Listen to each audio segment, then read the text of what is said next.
గొడవ జరిగితే కొండంత కోపమా నన్నుదిలి నువ్వు ఉండగలవ నిజం చెప్పవమ్మా అందరినీ ఇలా వెంటపడి అడగాల సరదాగా నువ్వే ఎదురైతే సరిపోదా నిద్రపోతున్న రాత్రి నడిగా గుటికి చేరిన గువ్వల నడిగా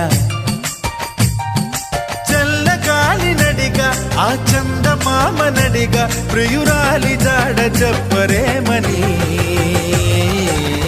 అందరినీ ఇలా వెంటపడి అడగాల సరదాగా నువ్వే ఎదురైతే సరిపోదా